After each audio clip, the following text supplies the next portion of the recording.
I the a-hole for getting upset my boyfriend wouldn't take me to the ER? My boyfriend, male 20 and I, female 21, live together at my parents'. I have been having some pretty bad UTI symptoms. I went to a walk-in clinic 2 weeks ago when I had clear signs of infection, and they sent me home and said I tested negative. I woke up a week later with extreme hip pain. I spent all day on a heating pad and crying. 2 more days passed and then I woke up with the worst abdominal pain I've ever had. I began screaming and called my mom. She says to wake up my boyfriend and tell him to take me to the nearby hospital, 7 minutes, that is small, or one that's 35 minutes away that would properly handle what was going on. I wake him up and he says to just sleep it off. At this point I'm in tears. He says no and alludes that I'm overreacting, which I've been known to do, and it's probably nothing because I tested negative. I feel as if I've been stabbed, and this is not the type of pain I can wait out. I even compare how I'm feeling to a possible bladder rupture because of how awful I felt. Finally, he agrees to take me, but only if I let him sleep for 2 more hours. I understand that if it was some ungodly time, but it was currently 11:30 a.m. and I went to bed at 3 a.m. after playing video games. I explained that I can't wait that long and have no one else home to drive me. He turns over and lays back down. An hour goes by of the worst pain of my life, and I decided I will just try to suck it up and drive myself to the nearby ER. I woke him up one more time, and I explained that I cannot wait any longer. I need to go now because something is wrong. He snaps and says give him 1 more hour, then lays back down. I storm off in my car and make it about 2 blocks before I realize I forgot my wallet, and I was in no state to drive as I was literally in so much pain I couldn't focus. I come home and lay down in bed beside him as I scream out in pain. He says that I know it takes time for him to wake up, and I have no right to get mad. I barely utter out please take me to the one 7 minutes away because I'm scared. I remind him that I've driven 2 hours at 3 a.m. on no sleep just to pick him up from the hospital, and spent the whole summer helping him recover from his injury, including bathing and wiping him because he needed me. He argues some more, then finally at 2:30 p.m. takes me to the hospital 7 minutes away. It turns out that I had an advanced UTI and infection in my bladder and kidneys, as well as a kidney stone that was infected. I felt bad as I recalled my attitude that morning, but I was in a lot of pain. I do recall saying things like, fine, just don't help then, and you're being a prick, in rebuttal to his attitude. Am I the a-hole? Now for the top comments. Past the kidney stone, past the boyfriend. Not the a-hole. You need rid of all these. Screaming and crying in pain? A person that can ignore that is not the one for you. I take it cab etc. weren't an option. You can't rely on this guy, so you need to have alternatives. Nope. Super small town, so no Uber etc. He really was my only option at the time to get the care I needed, and he knew that.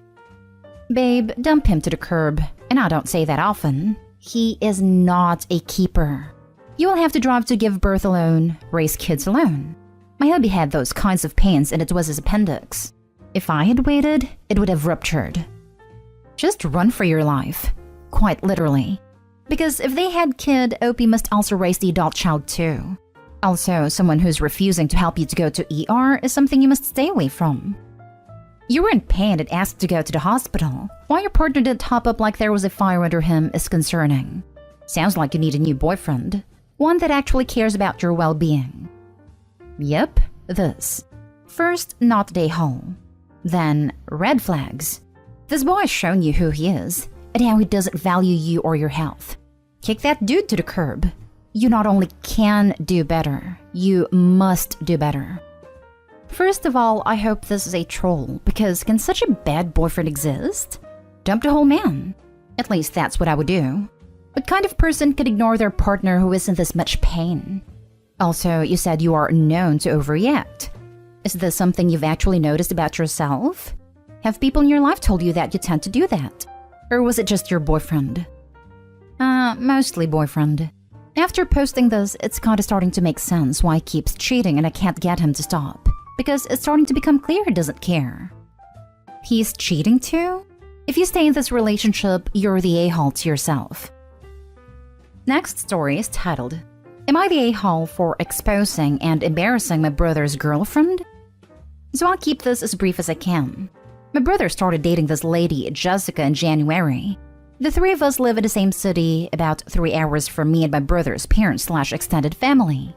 So until recently, I was the only member of his family Jessica had met. One of my brother's favorite things to eat is this sweet potato and red pepper soup I make. The relevant info here is that the soup features onions as an ingredient. Not enough that you'd eat it and go, oh wow, this sure tastes like onions. But enough that if you skipped them, it wouldn't taste right. I make this soup for him approximately once a week, and Jessica has come to love it as much as he does, without ever mentioning any issues after eating it. So the issue. My brother, Jessica, and I traveled to Brother Dai's hometown for our grandmother's 90th birthday celebration this week. Our mom was catering it, specifically with traditional Indian foods, since that's where she and our grandmother are from. However, when we arrived and I offered to help mom with the prep work, I noticed she was making several additional dishes like chicken nuggets, chips and finger sandwiches, and was keeping them well separate from the rest of the food. I asked what that was about, and she casually said, I'm just making sure that Jessica can have something to eat with her allergies. I said I didn't know she had allergies, and Mom said, yes, she says she's severely allergic to onion, garlic, and coriander. If you're familiar with Indian cuisine at all, you get what would be an issue for someone with these allergies. Except, Jessica eats my soup. All the time. It has onions, and it's never caused her a reaction. The part where I may have been an a-hole is I said this to my mom, which, if you're familiar with Indian mothers, you may understand how that could have been a bad move. She didn't kick off or act aggressive, but she did confront Jessica about lying and ask if there was something wrong with her cooking. Jessica just got kind of red and stammer, and eventually admitted that she just doesn't like all that curry stuff, but thought saying she was allergic would be less awkward. Mom got pissed off because she'd taken such efforts to keep everything separate and whatever to avoid cross-contamination. Jessica got mad because Mom was mad, and my brother got mad at me for saying anything in the first place. Everything got rather awkward, and Jessica ended up not even coming to the party. They now haven't spoken to me all week, except for my brother telling me I'm a gossipy a-hole, and that I shouldn't have said anything, which, yeah, I kind of get. Was I an a-hole? I didn't intend to cause drama. It was kinda just a surprise. Oh, that's weird. My soup with onions in doesn't make her ill. I feel bad for ruining her first impression with our family and embarrassing her. You didn't expose her maliciously. You were simply caught in her lie. Nothing would have happened if Jessica hadn't lied to start with. Faking allergies to force people to cater to your needs is very disrespectful. I understand that Jessica's mad at you because now, she won't get any respect from this side of the family and will always be seen as the liar. But it's all on her. She played a stupid game, she won a stupid prize. Faking allergies to force people to cater to your needs is very disrespectful. And it makes things so difficult for people who do have them. My best friend is allergic to garlic, hot peppers, strawberries, basil, rice, all sorts of weird stuff. When people fake allergies and get caught at it, it makes the lives of people like my friend more dangerous. Yep, I have major and weird food allergies. The number of times people have decided that because Joe Blow is faking, I must be too, have been insane. So do I. I'm allergic to nightshade. I had a waitress hide a small piece of tomato in my food once. It sent me into anaphylaxis in front of my small children. Jessica lied to your mom to avoid all that curry stuff. Brother blamed you for gossiping? You answered your mom's honest conversation about how she was trying to do the right kind of cooking for Jessica. Your mom sounds great. Poor woman to have Jessica for a possible future daughter-in-law. Yeah, mom's awesome. That's part of the reason this is so annoying.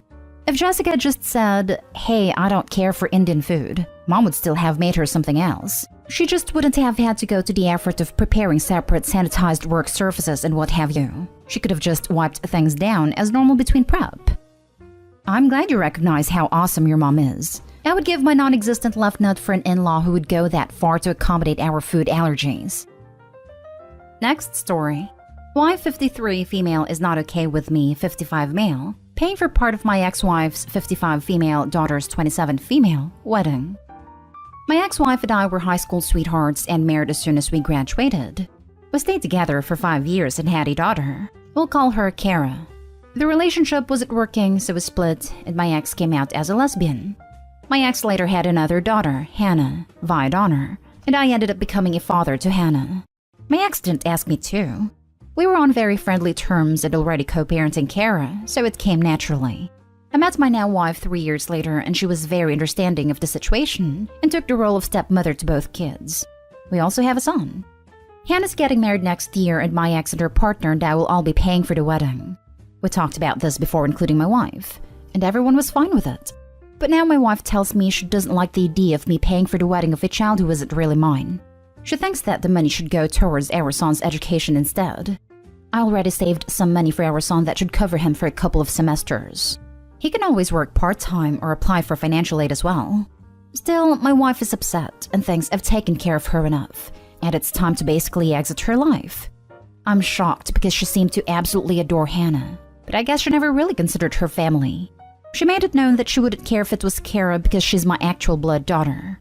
But I consider Hannah my daughter, and my ex's partner has also been a parent to Kara, including financially despite no relation, so it isn't one-sided. Edit. I'm putting in $1,200, and so is my ex and her partner. The money is coming from my separate account. Any other expenses will be covered by Hannah and her fiancé. They aren't having anything extravagant, and I have way more saved for my son.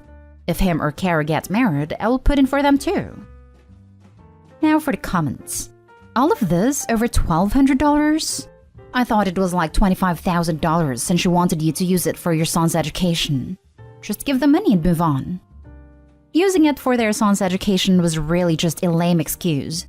She just doesn't want her husband to pay anything because she isn't blood. Opie's wife sounds awful. Agreed. He sounds like a wonderful man being there for his kids, and a wife sounds bitter and hateful. Blood makes you related. Loyalty makes you family. Hey Opie, it's $1,200 and your daughter's big day. I'd say pay for it out of your personal account. I'm so glad for the sanity check, because the comment section looked very different an hour ago, and I wondered if I was legit going crazy. He had an established relationship with Hannah before he met his wife. She knew I parented her and considered her his.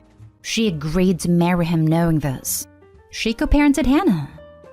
Here's the deal. Hannah is your daughter. Blood doesn't mean much. Being present and involved does. This was established before you were even married. Therefore, helping with her wedding is not only acceptable, but absolutely appropriate as you are her father. I adopted my daughter and have 2 boys of my own, and I love her as much as my boys. Well, probably more because daughters always hold a special place in a father's heart. I think you need to have a candid talk with your wife about this, and how important it is for you. Now for the last story. I feel like my female friends are hitting on my boyfriend, and I don't know how to address it. My boyfriend, 31 male, and I, 24 female, live together, and for the last 7 months have also worked in the same place of employment. We don't work closely, but other employees are aware we are dating because we arrive and leave together, and typically take lunch breaks together. For background information, I am very introverted. I find it incredibly difficult to make friends. I haven't had any friends for a few years now, especially with COVID. Recently, 2 girls with whom I frequently work with started chatting with me from time to time. I don't know their ages, but I think they're closer to my boyfriend's age than mine. They asked the other day if I wanted to hang out with them, and I was so excited. They suggested a movie night, and I offered to host but explained that my boyfriend would be home. They said this was fine, and we set a time and date. They are currently still over, and we're watching a movie. I bought wine and made a few baked goods and also bought some chips. I just wanted to have a good time. When they arrived, they were friendly, but when my boyfriend came to watch the movie with us, they started to ignore me. The girl beside me sneezed and accidentally spilled her wine in my lap. She apologized, but it did feel intentional. I laughed it off and went to get changed. When I came back, both girls had moved to the same couch as my boyfriend. One was whispering something to him and the other was touching his arm, acting afraid. We were watching a scary movie. My boyfriend looked mildly uncomfortable and was sitting forward in his seat. When they saw me return, the girl stopped and kept watching the movie, but didn't move. I sat on the couch I was on initially, and my boyfriend moved to sit with me. Both girls followed and sat beside him. Nothing more really happened. The movie's almost over, but they've asked to sleep over. They've both had wine, and I don't want to force them to leave if they're intoxicated, but everything that happened made me so uncomfortable. I thought they just wanted to be my friends, but now I don't know. Am I being oversensitive? I don't even know anymore. No, you're not. That is super inappropriate. I would ask them to leave. It's 2021, they can call an Uber. I would talk to your boyfriend too. He clearly wasn't okay with it, but just to be on the same page. But in no way are you being sensitive. Honestly, I would have asked them to leave the second I saw that. Just the fact that they changed seats twice to be close to him, super prick move. I wonder if them suddenly wanting to hang out with Opie coincided with them seeing her boyfriend for the first time. I wouldn't be shocked. I actually had the same thought after reading a few comments saying OP is basically crazy, that no one acts like this. I, for one, am not shocked women and men alike have no respect anymore, and a lot of young women take pride in getting a taken man. Yeah, I mean, it's a challenge. Any girl can get a single guy these days if they know what they're doing. A taken guy, however, is more of a challenge because they aren't just gonna throw themselves at you. My boyfriend looked mildly uncomfortable and was sitting forward in his seat. My boyfriend moved to sit with me. He is a proper fella. Good for him. I don't want to force them to leave. Time to put on your big girl pants. You didn't invite them to a sleepover. If you let them walk over you on this, they're just going to amp up their attempts at your boyfriend. You'd expect him to handle it where it's his friends behaving this way to you. Put your foot down. Then apologize to him, tell him you love him and you won't put him in that position again. Trust me, that's going to make him love and respect you even more. You're definitely not being oversensitive whatsoever. I would be 100% uncomfortable myself, and the fact that your boyfriend was uncomfortable too shows that this isn't just nothing. I would personally speak to them and say that what they did made both of you feel uncomfortable, and that type of behavior cannot continue if they want their friendship with you to continue also. If they get upset and blame you in any way, take that as a response and don't entertain them anymore. If they don't say anything, take that as a response also and don't entertain them. Hopefully they'll understand your boundaries, but if not, it's not the end of the world. I don't have many friends myself. It is important to remember that your self-worth doesn't reflect on how many friends you have. As long as you enjoy your own company, that's all that matters.